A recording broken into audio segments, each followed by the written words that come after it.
What if the collapse of the Soviet Union was never truly legal, and now Russia is preparing to reverse that decision? In a move shocking the world, Moscow is preparing to annul the Belovezh Accords, the agreement that dissolved the USSR in 1991. Days ago, Vladimir Putin declared that historical justice must be restored, alarming Eastern Europe, former Soviet republics, and beyond. Western leaders call this a direct threat to the post-Soviet order, warning that borders and independence could be up for revision, jeopardizing decades of stability. Inside Russia, the Kremlin insists this isn't about conquest, but about correcting what it sees as an illegal act, arguing that three men, without national mandate or constitutional right, signed away a country built over generations.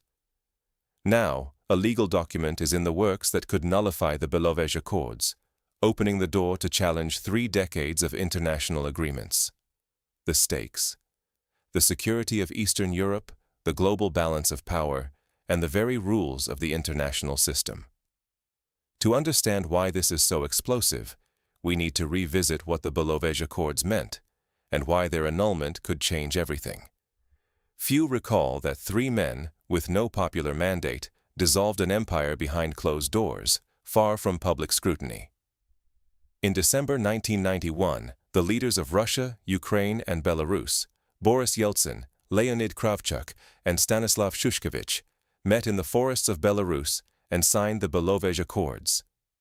With a few signatures, they declared the Soviet Union dead, splitting one of history's largest countries into 15 new republics. The world changed overnight. Western headlines celebrated new democracies and the end of Cold War division. But beneath the celebrations, chaos erupted. Economies collapsed, millions lost jobs, borders were hastily redrawn, and generations woke up as strangers in their own homelands. Imagine having your nation and identity rewritten overnight without your consent. For Moscow, the Belovezh Accords have always been more than a historical turning point. They're a legal paradox, and to some, a betrayal. The document that broke up the USSR was signed without public debate, referendum, or constitutional authority. The people affected never had a say. For decades, this uncomfortable fact simmered among legal scholars and nationalists, dismissed by most as settled history. But now, that debate is moving from academic circles to Russian power, with the potential to reshape the region. Recently, top Russian legal figures and lawmakers have argued that the accords were null and void from the start, citing the absence of public consent, legal procedure, and the chaos that followed as evidence. What once seemed like abstract legal theory is gaining political momentum, amplified by state media and a public increasingly receptive to the idea of historical injustice being corrected. Could the foundation of modern Eastern Europe be built on shaky legal ground? Why does this matter now? Because if the original breakup lacked legitimacy, then everything built on it, treaties, borders, property divisions, could be challenged. Imagine decades of certainties suddenly thrown into doubt, not just for Russia, but for every country that emerged from the Soviet collapse. What if the legal basis for the existence of Ukraine, Estonia, or Kazakhstan was declared invalid? Could passports, property rights, and even citizenship be called into question? But what does it mean if Russia annuls these agreements now, 30 years later? Can one country's legal reinterpretation topple Europe's borders? That's the core conflict unfolding now. Russia isn't just saber-rattling. It's preparing to declare the dissolution of the Soviet Union, the Belovezh Accords, illegal.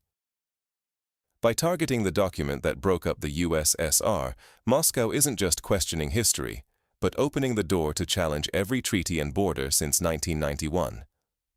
This is more than historical revisionism.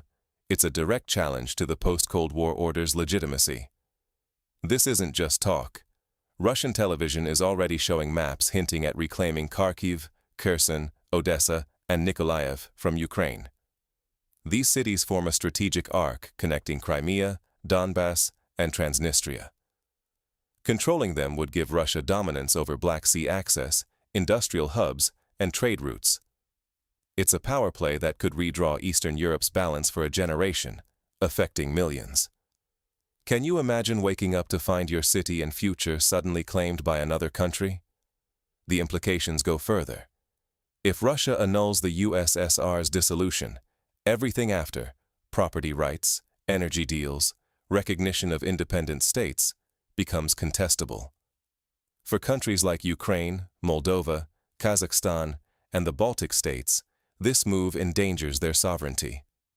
The Western reaction? Alarm, sanctions, and military posturing, but with diminishing effect. Old tools are losing power as Moscow rewrites the rules with legal arguments instead of tanks. Is the West prepared for a battle fought in courtrooms and on the world stage rather than on the battlefield? What's unfolding is more than a land grab. In Russia's narrative, it's about restoring historical justice and sovereignty, not just for itself, but as an example for others. China has voiced understanding, seeing Moscow's actions as a step toward a multipolar world, where Washington doesn't get the final say. The Chinese government, facing its own territorial disputes, is watching and signaling support for Moscow's legal maneuvering. Could this be the start of a trend, where powerful nations challenge the agreements that have governed the world since World War II? So, are we witnessing the rebirth of the Soviet Union? Or is something more subtle, and possibly more lasting, taking shape? Is Russia seeking to rebuild an empire or to rewrite the rules, asserting influence not by recreating old borders, but by undermining the legitimacy of those that exist? What happens when history becomes a legal weapon in global politics? Russia's move to annul the Belovezh Accords isn't about tanks crossing borders, but about redefining what borders and sovereignty mean. Moscow insists it doesn't want to resurrect the USSR, but to restore its sphere of influence, culture, and security, step by step. This is happening as the West is distracted by its own crises, the US is less present in Eurasia, and Russia claims momentum in defense and industry. China is watching closely, signaling support. For Beijing, Moscow's legal maneuvering breaks the West's monopoly on global narratives and power. If Russia cancels the accords, it could upend the legitimacy of every post-Soviet border. The map of Eastern Europe and beyond would become unstable, not through war, but with the stroke of a pen. What if borders are no longer fixed, but negotiable whenever a powerful state feels aggrieved? Former Soviet republics are watching with anxiety. Belarus stands by Moscow, its leader calling the original accords a betrayal. Kazakhstan is silent, aware any legal shakeup threatens its own sovereignty. In the Baltics, there's panic. If the 1991 agreements were never fully valid, their independence comes into question. Are these countries truly independent, or just waiting for the next legal or political challenge? For the West, this isn't just a legal debate.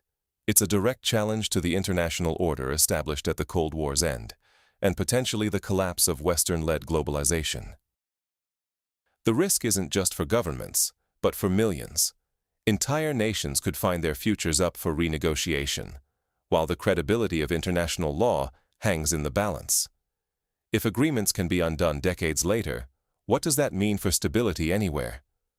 So what practical lessons and realities must we draw from this unprecedented challenge? This isn't just about maps and treaties. It's about who shapes a nation's story. While the West focuses on tanks and sanctions, Russia is quietly rewriting the rules.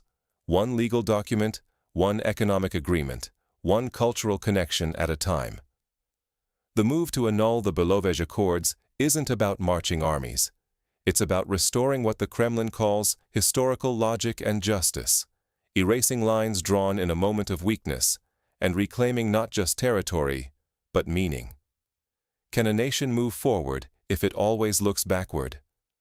We need to watch how Russia operates now. Rather than open confrontation, Moscow is methodically preparing, reshaping laws, shifting economic ties, and reinforcing a narrative that these lands and people always belong to a larger Russian world. Note the emphasis on integrating liberated regions, the powerful rhetoric about restoring strategic Black Sea ports, and the growing economic and administrative connections with these areas. This is strategy in slow motion, every step calculated. Russia's approach is meticulous, using history, law, and economics as tools of influence. Western responses, sanctions, deployments, diplomatic pressure, are proving less effective because Russia is playing a different game. Where the Soviet Union's dissolution once underpinned the independence of nations like the Baltics or Kazakhstan, now the very legal basis is questioned. In Kazakhstan, there's cautious silence. In the Baltics, panic. It's about more than borders. It's about the future world order.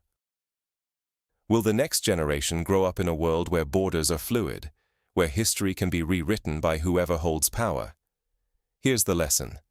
Legal and narrative strategies can be as powerful as tanks. If we only watch for missiles, we'll miss the pen strokes where the real changes happen.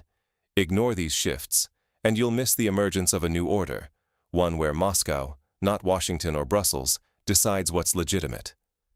So what does all this mean for the big picture? And what should we expect next? Let's break it down. History doesn't just repeat, it can be rewritten by those with the pen. Russia's push to annul the Belovezh Accords isn't just about rewriting a document.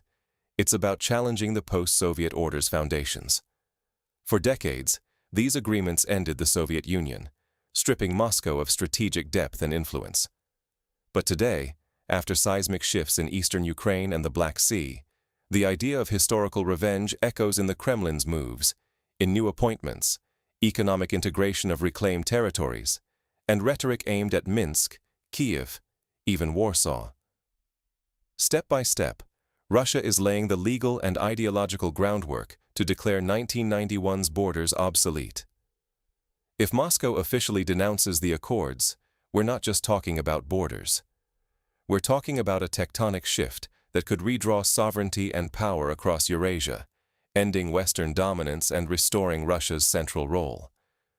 Will the world accept this new reality, or resist with all the tools it has left? For the West, this is a nightmare, the unraveling of the post-war balance that held Europe together for generations. Sanctions, troops, and warnings are coming, yet their effect fades. Russia moves ahead, militarily, diplomatically, economically, on its own terms. If you keep looking at Russia through the lens of the 1990s, you'll miss the ground moving beneath your feet. The world map is no longer set in stone. Stay alert, because we're all living in the first drafts of a new era.